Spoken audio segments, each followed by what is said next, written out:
dari pandangan terapi wicara itu bukan sebuah gangguan, karena itu merupakan ya karena adatnya kayak gitu, jadi masih dianggap itu tuh normal gitu selama itu tidak masih dipahami masih dipahami dan enggak jadi permasalahan dia untuk berkomunikasi di lingkungannya. Kadang jadi bahan bulian, kasihan orang-orang gitu. Itu Anda kayaknya Bapak aja deh yang ngebully, Pak. Oke, sebelum kita jauh ke Jepang dan negara-negara lainnya. Kalau pasiennya semangat untuk sembuh, untuk pengen bisa lagi, ke kitanya juga semangat ya Kak. Oke. Treatment tuh sambil ngobrol, Pak, udah makan belum? Pak, ini anaknya kemarin baru lahiran ya, ada cucu dong, rame segala. Itu yang bikin mereka, ayo Pak, katanya mau gendong cucunya, harus bisa latihan. Gitu. Jadi sebagai mood booster juga bisa ya kalian tuh ya? Harus, karena kita menterapi, kita harus menjadi agent of terapeutiknya itu.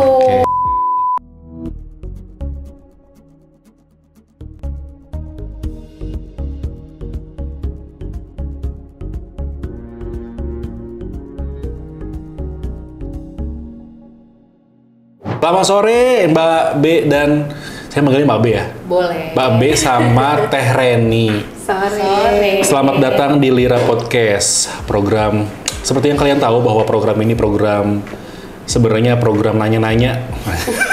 Nanya-nanya sama karyawan-karyawan Rumah Sakit Lira Medica. Dan sekarang ini episodenya spesial karena aku udah kedatangan dari tim fisioterapi. Tepuk tangan dong.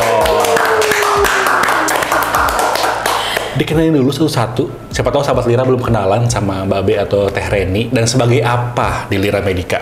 Monggo. Oke. Siapa dulu?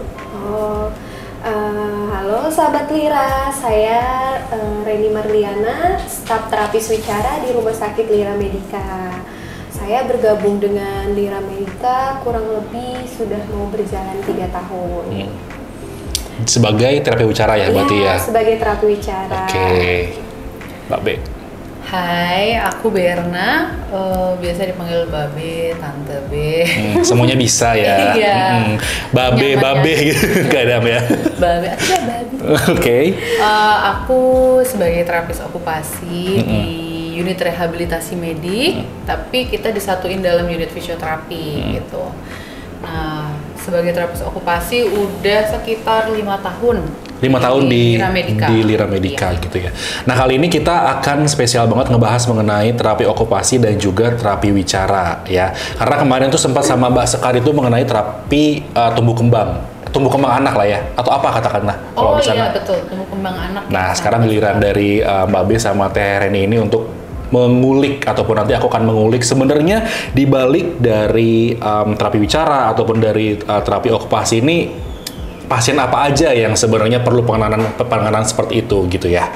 Kayak gitu. Nah, sebelum kita ke arah ke sana, aku mau nanya dulu satu-satu dari Teh Reni dulu deh. Teh, kenapa dulu ngambil jurusan terapi wicara sih? Dulu ngambil jurusan terapi wicara karena pertama masih langka tenaganya, terus biar cepat kerja juga. Terus kebetulan kan identik itu dengan dunia anak-anak, jadi kebetulan saya juga suka anak-anak, jadi ya udah ambil terapi wicara. Dan alhamdulillah sebelum lulus dari terapi wicara, jadi terapi wicara itu udah dapat banyak panggilan kerja saking jarangnya. Berarti sebenarnya kalau terapi wicara ataupun terapi okupasi ini lebih ke medis atau non medis sebenarnya? Kayak medis. gitu untuk sekolahnya? Sekolahnya medis berarti keperawatan? Di beberapa universitas kita ada yang masuk ke fakultas kedokteran. Iya, jadi emang masih ruang lingkupnya masih medis atau kesehatan. Cuman kita masuk ke dalam tim keterapian fisik di mana meliputi fisioterapi, okupasi terapi dan terapi wicara. Gitu timnya. Sama dokter rehabilitasi medik. Iya. Oke, jadi sebenarnya kalau fisioterapis ini adalah dalam satu ruangan, tapi berbeda gitu ya? Berbeda mungkin urgensinya gitu ya? Atau sebenarnya beda profesi. Cuma disatuin karena fisioterapinya banyak. Dan kita okupasi terapi sama terapi wicara menggunakan salah satu ruangannya. Jadi kita digabung dalam tim fisioterapi. Tapi sebenarnya fisioterapi, terapi wicara, sama terapi okupasi itu beda profesi. Seperti perawat, radiografi, ataupun bidan gitu. Oke. Nah kalau Mbak B sendiri, kenapa dulu ngambil jurusan terapi okupasi kalau boleh tahu? Ataukah karena ada beberapa loh yang kayak karena ini based on true story loh, ataupun memang passionnya di situ, ataupun memang kemauan orang tua, ada yang beberapa seperti itu gitu. Nah kalau Mbak B ini gimana? Jujur dong, harus lah. Jujur tuh karena aku mau masuk UI. Dulunya? Iya, jadi orang tua aku tuh pengen banget aku masuk UI. Nah berhubung aku juga anaknya sebenarnya mageran, tapi karena ya permintaan orang tua, jadi oke lah aku nyoba tuh simak UI. Waktu itu nama ujiannya simak UI, nggak tahu ya sekarang masih enggak. Nah pas milih jurusan tuh kayak apaan nih terapi okupasi? Dulu tuh masih okupasi terapi. Oh kebalik justru ya? Oke. Jadi ya udahlah masukin aja. Justru keterimanya di jurusan terapi okupasi. Karena keterima, baru aku browsing tuh nyari tahu. Baru ya keterima. Orang tuh sebenarnya browsing dulu, baru ya nggak sih? Browsing dulu, baru nentuin jurusan. Kalau ini nggak, ke jurusan dulu, baru browsing. Terus gimana? Ya udah, akhirnya browsing, terus lihat di googling. Sama anak-anak nih seru. Di rumah sakit. Ternyata di Indonesia tuh jarang banget. Dan aku baru tahu juga setelah browsing itu kampusnya cuma ada di UI sama Poltekkes. Jadi daya serap kerjanya 100%. Ibaratnya tuh kayak setelah lulus tuh lo kalau jadi terapi okupasi nggak bakal nganggur gitu ya, langsung kerja gitu ya. Betul ya, kalau lu mau nyari kerja pasti ada. Dan sampai sekarang sih alhamdulillah. Bukan keterpaksaan dong ya sekarang ya. Nggak terpaksa, cuma kecemplung. Kecemplung dan akhirnya jadi nyaman ya nggak sih? Iya. Benar-benar gitu. Nah tadi juga sempat dibahas sama Teh Rini dan Mbak B ini bahwa cenderung banyaknya pasien anak-anak gitu ya. Nah apa yang membedakan antara terapi wicara dan juga terapi okupasi sebenarnya? Gitu.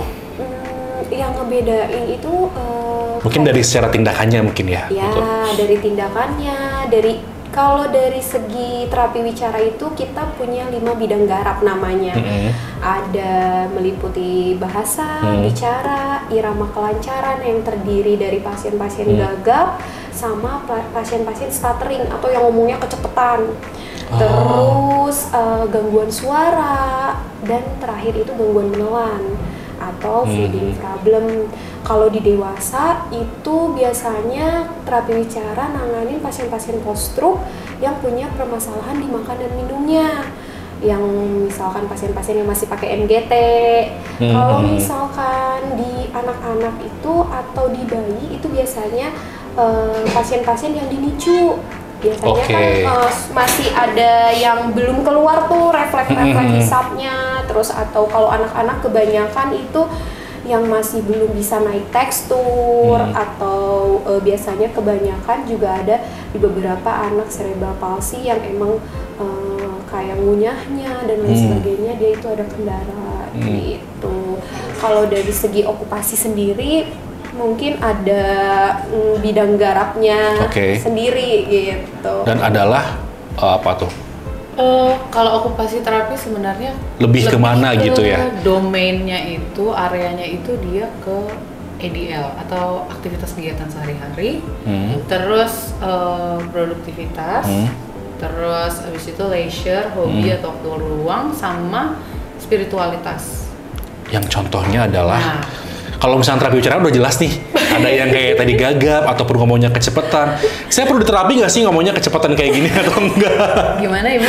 Selagi artikulasinya masih lebih jelas, lebih lancar, dimengerti ya. Dimengerti sama lingkungan, terus nggak ada penghilangan di konsonan gitu. Atau biasanya kadang kalau ada yang ngomong yang cepet itu adanya pengulangan kata, terus adanya artikulasi yang ketinggalan atau hilang, atau ada yang belibet gitu ya? Belibet, atau kalimat yang harusnya misalkan mama mau beli sayur ke pasar itu jadi diringkes, Oke. jadi nggak komplit kalimatnya saking cepatnya ngomong biasanya gitu. Oke, kalau saya mah lebih ke bawel kali ya, gitu biasanya. Oke, next.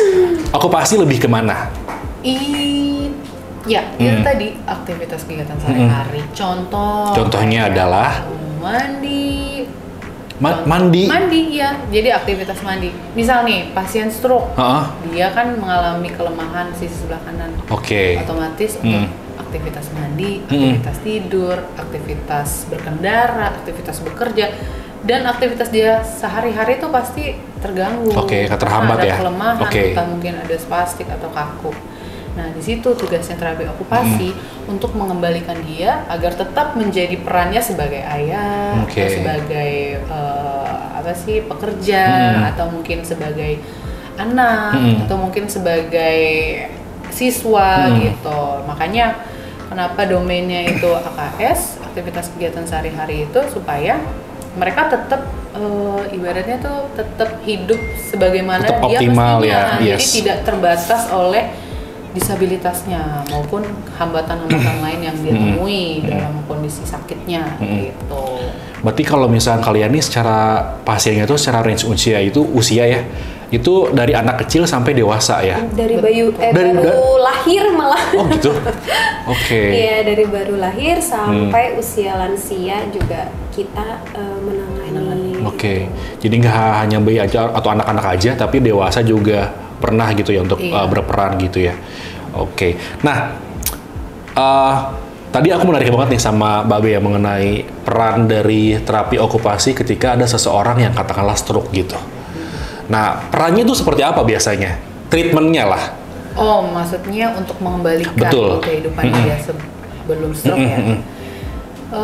Kita ambil kasus aja ya, misal pasien stroke, kondisinya dia itu ada lesi atau ada kerusakan otak, entah karena penyumbatan, entah karena pecah pembuluh darah, entah karena emboli atau segala macam di sebelah kiri, sehingga sisi sebelah kanannya dia justru melemah atau spastik atau apapun itu. Nah, dalam okupasi terapi maupun tim rehabilitasi medis, pasti gerbang utamanya adalah dokter rehab medis. Oke. Gitu. Biasanya mereka yang assessment dan merefer ke tim fisioterapi okupasi dan terapi bicara ya. Jadi misal dilihat oleh dokter rehab medisnya itu, oh ternyata ada gangguan menelan, ada gangguan aktivitas makan, ada gangguan aktivitas menulis karena sisi kanannya lemah, jadi dia nggak bisa megang pensil, nggak bisa mengetik juga. Nanti akan di-refer ke fisioterapi karena kelemahan otot misal. Terus untuk gangguan menelan atau makannya akan di-refer ke terapi bicara. Oke, takutnya ada kalau misalnya stroke kan lebih banyak yang kayak kata orang Sunda balelo ya kalau ngomongnya tuh. Berarti peran dari terapi bicara. Iya. Gitu. Oke. Nah, ketika dia mau kerja dia nggak bisa nih karena lemah. Sisi sebelah kanan dia nggak bisa nulis, nggak bisa ngetik, di-refer lah ke okupasi terapi. Gitu. Jadi bekerja sama, berkolaborasi dalam satu goal yang sama sebenarnya, tapi dengan teknik-teknik pendekatan dari profesinya masing-masing. Menarik sih ya. Jadi itu aku pikirnya bahwa kalau satu orang yang stroke gitu ya, terus cuman okupasi aja udah selesai. Tapi kalaupun memang itu maksudnya ada kayak susah ngomong gitu, berbicara lagi gitu ya, berarti peran dari terapi bicara lah yang untuk go lah seperti itu ya. Oke, menarik. Dan ini aku mau nanya dulu mengenai tata laksana kalian nih berdua gitu ya, terapi okupasi, terapi bicara kepada pasien yang katakanlah stroke lah yang paling banyak ya mungkin ya. Iya, betul. Itu gimana? Kalau dari segi terapi bicara itu biasanya kebanyakan pasien-pasien pasca stroke itu dia yang kena itu area bahasanya, jadi atau biasa dikenal dengan afasia gitu. Terus ada beberapa juga yang kena area bicaranya atau biasa kalau di kita disebutnya itu gangguan motorik bicara. Ada juga yang terkenanya itu di area untuk fungsi menelannya. Kalau misalkan dia ternyata area bahasanya yang kena atau misalkan disebut dengan afasia, itu berarti kita harus membantu si pasien untuk mengembalikan fungsi bahasanya agar dia bisa berkomunikasi gitu, berkomunikasi. Biasanya kalau yang udah kena itu afasia atau fungsi bahasanya, biasanya dia juga tadi gangguan membaca, biasanya ciri-cirinya, terus gangguan verbal, pemahaman, terus gangguan untuk memahami pertanyaan secara lisan, gitu juga dia ada hambatan, kemudian ada gangguan kognitif, ada juga yang di kepalanya itu dia itu udah ada nih kata-katanya, tapi secara verbalnya tuh susah banget. Iya, biasanya untuk afasia itu sendiri kita latihannya pakai PECS itu khusus. Jadi pakai bantuan gambar. Pakai bantuan gambar, misalkan kalau dia pemahamannya keganggu, kita latih untuk pemahamannya dulu. Gitu. Jadi ada urutannya. Itu dari pemahaman, meniru ucapan, dari tingkat kata, kalimat, terus sampai dia bisa menamai, menyebutkan, dan goals terakhirnya itu adalah bercerita dan komunikasi dua arah gitu. Nah, itu kebanyakan kita kalau untuk afasia kita bantu lewat teks itu atau pakai kartu bergambar, di mana tema-temanya kadang kita sesuaikan dengan kebutuhan pasien. Misalkan pasien itu ternyata sehari-harinya itu dia bekerja sebagai admin misalkan gitu.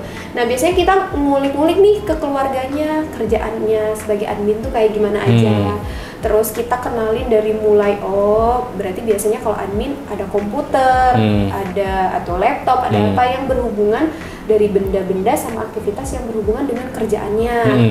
Atau kita biasanya kenalin juga tentang hobinya dia. Biasanya dari aktivitas sehari-hari, terus kerjaan sama hobi itu memancing si pasien untuk cepat pemulihan secara pemahaman dan secara verbalnya biasanya gitu, karena biasanya lebih termotivasi, terus senang juga biasanya karena itu sebelumnya tuh kayaknya kenal nih, atau enggak sebelumnya aku ngelakuin ini nih, jadi ngerasa kebantu ke review gitu.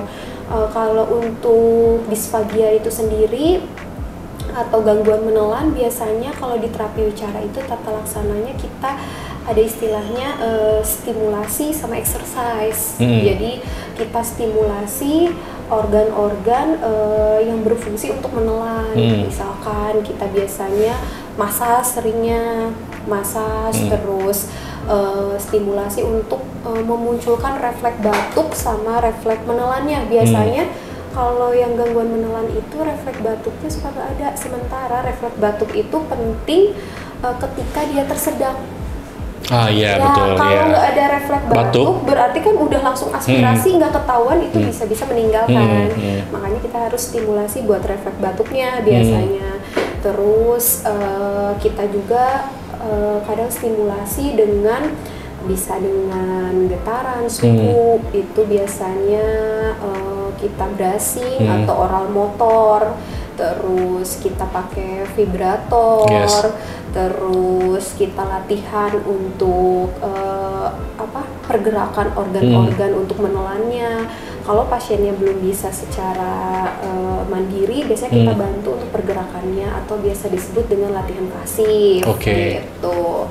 Kalau untuk gangguan motorik bicara, kebanyakan itu pasiennya pemahamannya bagus, tapi bicara bisa, cuman kelancarannya yang terganggu biasanya, atau banyak artikulasi yang kalau kata bahasa Sundanya mah cadel. Iya betul. Atau nggak balelo ya? Balelo, pelo gitu.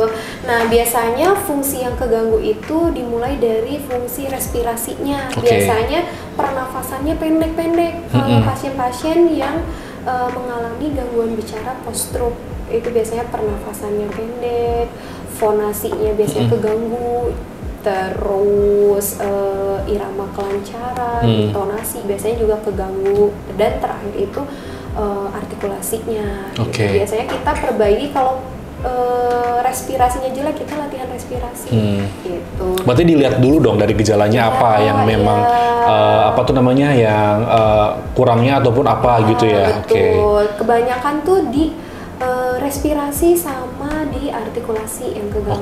Jadi biasanya kita latihan respirasi, terus latihan membaca bersuara, terus sama tetap ada oral motor tapi lebih ke exercise, karena biasanya kalau yang gangguan bicara atau motorik bicara post stroke itu karena dia udah ngerti instruksi, pemahamannya nggak keganggu, jadi untuk latihan secara aktif itu bisa dilakukan gitu untuk menunjang kemampuan organ bicara yang lemah karena lesi akibat stroke-nya itu.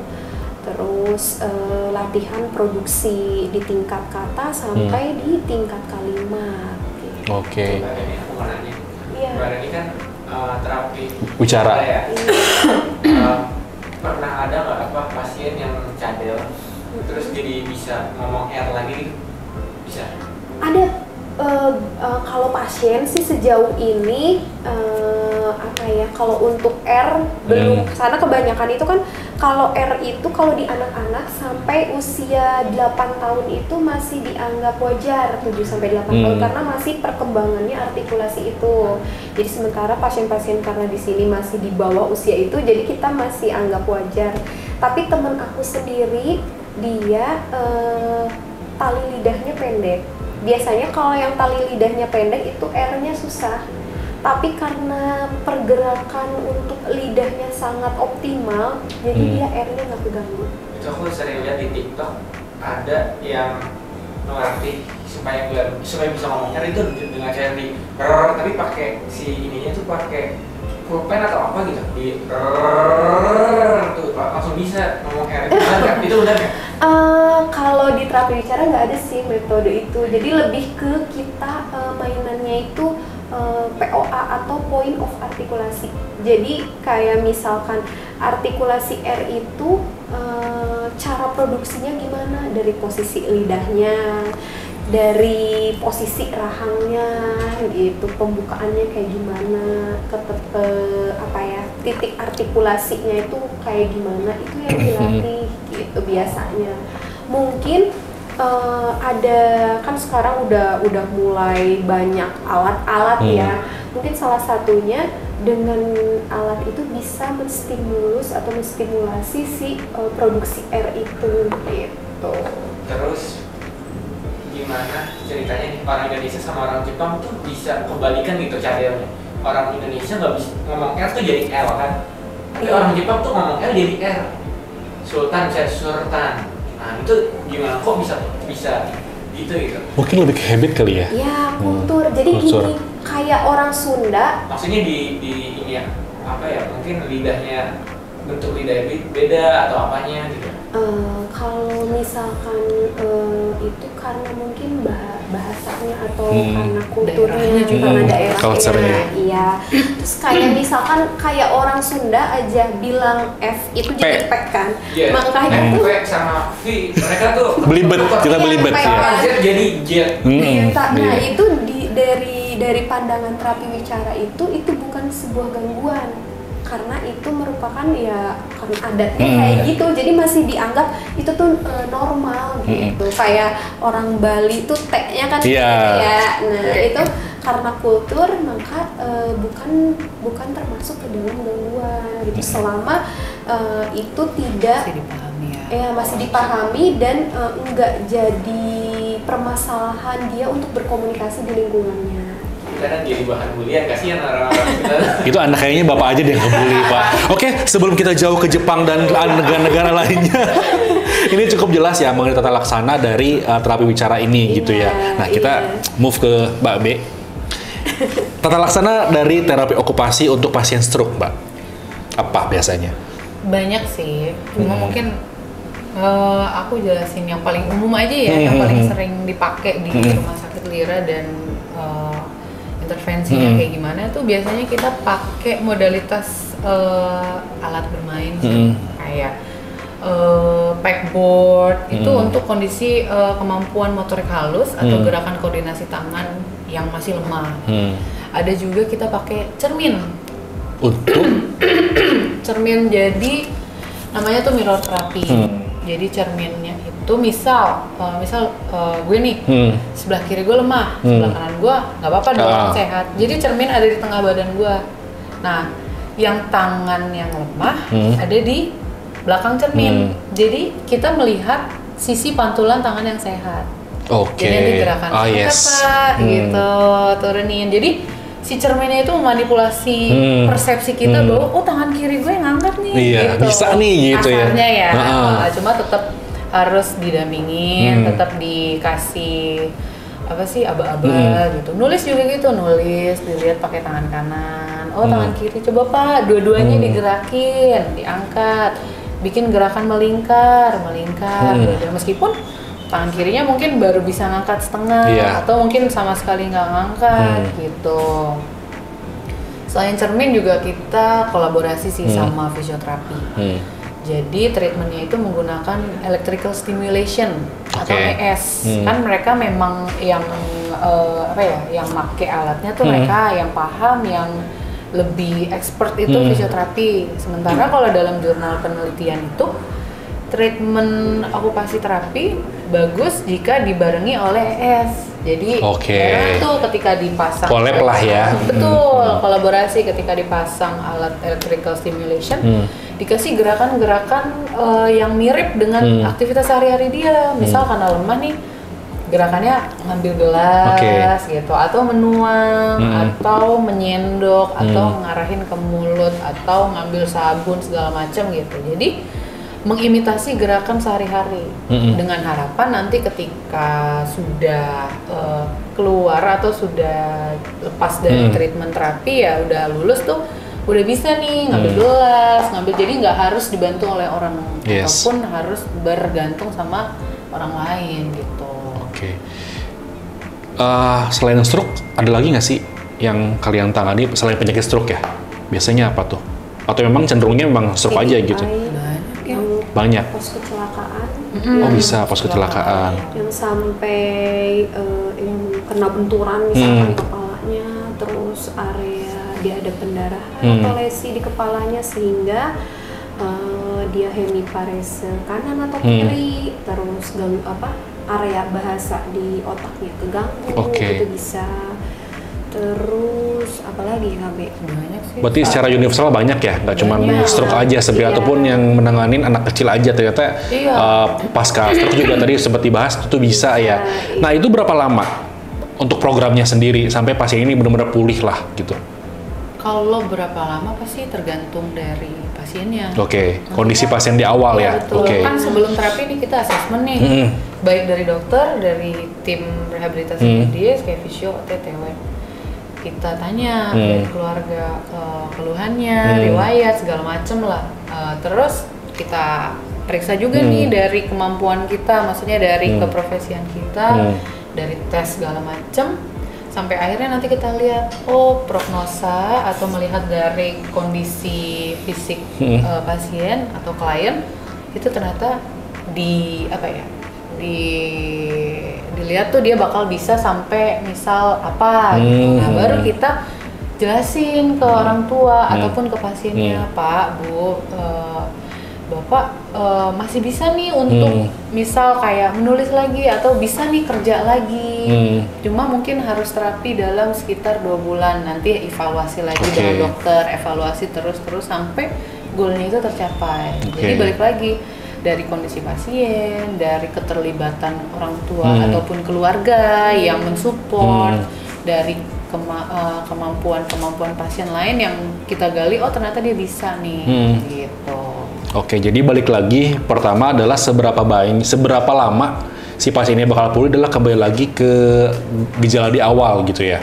Dalam artian tuh kita ngelihat dulu nih dari sisi dokter atau fisioterapi apa yang perlu dibenahi ataupun apa yang memang sekiranya masih dalam tahap penyembuhan gitu mungkin ya. Jadi nanti baru ada program-program yang akan dilakukan sama fisioterapi ini gitu, apalagi dengan terapi bicara sama terapi okupasi gitu ya. Nah, challenging nggak sih untuk kalian sendiri gitu? Untuk yang ada setelah kita ngelakuin program terus pasiennya sembuh gitu ya, ada rasa kayak rewarding gitu loh, kayak ih pasien nih gitu. Itu gimana sih feel-nya kalau kayak gitu? Kayak ada penghargaan lah gitu. Kalau udah ngelihat pasien yang tadinya nggak bisa apa-apa jadi bisa apa-apa gitu. Iya, seneng Rewarding ya. banget lah pasti ya, kayak oh masih berguna nih gue. Oke. Kadang ada pasien yang wah, ini udah dari dokternya juga udah prognosisnya kayaknya nggak mungkin nih. Ternyata tuh saking semangatnya si pasiennya, Yes. keluarganya, itu yang ketidakmungkinan itu menjadi sebuah keajaiban. Yes. Dia bisa sampai kerja lagi dalam waktu yang kita aja nggak nyangka ya. Cepet banget pemulihannya. Ada yang kayak gitu. Padahal awalnya itu yang nggak keluar kata sama sekali, nggak Yes. ada gitu. Terus iya. Kenapa? Tiduran doang. Oh, tiduran doang. Lirik-lirik Oh, iya. Iya, Bentar lagi marah-marah nih. doang. Oke. Atau bentar lagi sembuh. Sembuh gitu ya. Bener, kadang ya, dari yang nggak nyangka tuh saking ya itu balik lagi sih semangat ya prosesnya, terus semangatnya baik dari keluarga, dari pasien, karena kalau pasiennya semangat Yes. untuk sembuh, untuk pengen bisa lagi, ke kitanya juga semangat ya Kak. Ke kitanya juga semangat. Terus biasanya tuh kan lebih enjoy, terus nggak ada pikiran ya, jadi nggak ada stres, jadinya Ada feedback positif juga Iya. ke kita. feedback positif sih. Beda lagi kalau ya pasiennya aja udah nggak semangat. Iya, hopeless gitu ya, udahlah gitu ya. Badut, gitu. Heeh. Jadi sebenarnya peran dari fisioterapi adalah sebagai pendukung. Pada akhirnya adalah si pasien ini nih yang menjadi kunci ya, kunci untuk ingin sembuh atau tidak gitu ya. Kalaupun memang semangatnya tinggi, itu biasanya juga menularkan ke para fisioterapi untuk lebih semangat lagi gitu nggak sih gitu ya. Ibaratnya mah kita kayak asisten aja. Yes. Kita, nih Pak, Bapak ini, ayo kerjain. Iya. Kalau Bapak yang ngerjain bagus, kalau nggak dikerjain ya. Oke. Nah, kayaknya sepertinya kalau misalkan yang sering banyak kita lihat gitu ya, ada beberapa pasien stroke tuh yang lama penyembuhannya, mungkin tidak dibarengi sama terapi okupasi atau terapi bicara kali ya, mungkin seperti itu kali ya, ya nggak sih? Iya. Tergantung, biasanya kalau yang lama gitu juga tergantung dia lesi luas ya, kerusakan di otaknya. Selain itu Terus juga ini sih golden time-nya. Nah, Jadi itu, ada kalau di betul. stroke tuh ada stroke akut, subakut, sama kronis. Oke. Jadi ada banyak ini sih, banyak literasi. Cuma yang saya pegang tuh dari Stroke Foundation itu akut itu ketika 1-7 hari setelah tindakan dokter ya. Pas kondisi serangan stroke pun dia harus langsung ditangani. Jadi misal kita ngelihat sanak keluarga atau siapapun itu mengalami serangan terus pingsan atau gimana, itu harus benar-benar dibawa ke rumah sakit karena kejar-kejaran sama waktu. Semakin lama tidak ditindak, semakin luas area kerusakan otaknya. Nah dari situ kita udah bisa nilai, oh ini pendarahannya misal berapa cc, oh ini susah nih, berat nih gitu. Apalagi kalau ditunggu lagi besoknya baru dibawa ke rumah sakit, otomatis sudah Ditar-entar ya malah ya. Betul, dan udah di treatment pun dari IGD misal, dari dokter saraf segala macem, pas ke terapinya lama, misal baru sebulan dikasih terapi juga mempengaruhi hasil. Gitu. Jadi benar-benar harus sedini mungkin langsung ditindak oleh kolaborasi tim profesional rumah sakit. karena kita biasanya ngejar masa keemasannya, golden age-nya itu gitu, biar cepet pulih. Gitu.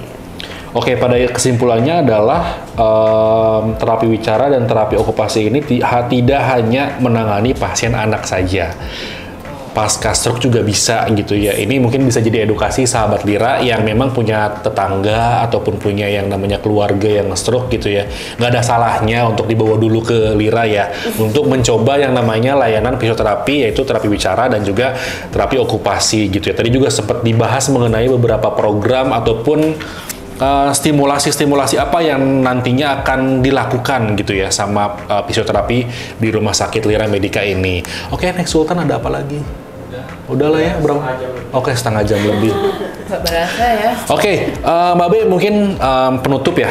Mungkin bisa closing statement sama Teh Reni, closing statement mengenai kesimpulan kita, obrolan kita pada hari ini, ataupun mau say hi sama mungkin dulu pasiennya Mbak Be ataupun Mbak Reni lagi nonton gitu ya di kita gitu ya, boleh silakan. Atau anything lah, ataupun memang mau mengedukasi apapun itu silakan. Jangan untuk pasien-pasien, terutama pasien-pasien stroke, jangan merasa karena punya kekurangan, jangan berkecil hati, jangan minder, harus tetap semangat karena semangat yang luar biasa untuk sembuh itu yang akan memotivasi untuk pemulihan yang lebih cepat. Terus jangan ragu juga untuk menanyakan ke pihak-pihak yang emang berkompeten di bidangnya gitu. Kalau dari aku gitu aja, KB. Kita selalu menerima sih segala kondisi, segala kelemahan, segala kesusahan. Curhat juga boleh. Iya. Jadi ladang curhat ya, jadi bisa nggak sih? Ada nggak sih? Oh, pernah ada. Ngobrol, kita treatment tuh sambil ngobrol, Pak, udah makan belum? Pak, ini, anaknya kemarin baru lahiran ya, ada cucu dong, rame segala. Itu yang bikin mereka, ayo Pak, katanya mau gendong cucunya, harus bisa latihan. Gitu. Jadi sebagai mood booster juga bisa ya kalian tuh ya? Harus, karena kita menterapi, kita harus menjadi agent of terapeutiknya itu, gitu. Jadi jangan takut, jangan ragu untuk langsung datang untuk terapi maupun untuk kegiatan positif lainnya, karena pasti ada perubahan. Sekecil apapun itu, kalau kita memupuk terus-menerus, ketika kita ngeliat ke belakang, oh dulu gue nggak bisa gini segala macam, sekarang gue bisa, dan pasti pasien dan keluarga juga akan seneng banget lihatnya ya perkembangan yang signifikan itu. Ditambah lagi for information bahwa fisioterapi kita adalah krunya itu lovable banget ya sama pasien ya, penyayang, iya nggak sih? Ini sayang banget. Ini sayang banget. Sampai tadi juga ada kan dengerin yang tadi ngobrol sama kakek gitu ya, cucunya mana bla bla bla gitu kan. Itu bentuk caringnya aja gitu ya, kepedulian gitu ya. Udah pasti, karena kan ketemu terus ya, nggak mungkin musuhan. Dan nanti cinlok. Gitu. Kadang kita sebelum treatment di awal sesi itu sesi curhat biasanya.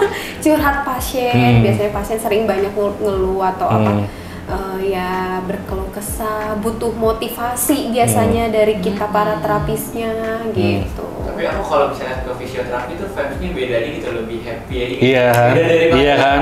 Bagian-bagian gitu kayak tempat kuliahnya diajarin kayak good habit gitu nggak sih ya, positive vibes ya. Menyenangkan gitu. Iya. Ada pelajarannya gitu nggak sih, kayak kedekatan emosional dengan pasien atau kita ada pelajaran ternyata cuy. Iya. Kita ada psikologis klinis ya KB ya. Betul, ada psikososial juga. Jadi emang media terapinya juga beberapa kita gunakan lukisan. Bahkan kadang kayak pasien Parito ya seneng dengerin dangdut, ya kita pasang dangdut biar dia semangat gitu, sambil treadmill, sambil mindahin kon, sambil latihan masang puzzle gitu ya, karena tujuan dia untuk sembuh ya, kita melakukan segala usaha untuk dia sembuh gitu. Tepuk tangan dong bro, merinding jadinya ya. Wah, luar biasa. Oke, Mbak Be, tadi ini thank you banget sudah mampir di Lira Podcast ya. Ini seru banget, menarik banget, dan juga sedikit aku khususnya terbuka banget bahwa terapi wicara dan terapi okupasi ini perannya sangat penting banget untuk pasien, apalagi pasien yang memang pasca stroke gitu ya. Jadi nanti ketemu lagi mungkin ya di next episode untuk ngebahas lebih lanjut lagi gitu nggak sih? Boleh. Oke. Sama itu tadi pembahasan seru dengan Mbak B dan juga Teh Reni selaku tim dari terapi wicara dan juga terapi okupasi Rumah Sakit Lira Medica. Jangan lupa untuk komen, like, dan juga subscribe. Sampai jumpa di Lira Podcast selanjutnya. Bye-bye. Kelira aja, janji temu jadi lebih mudah dan cepat dalam genggaman. Download aplikasinya sekarang.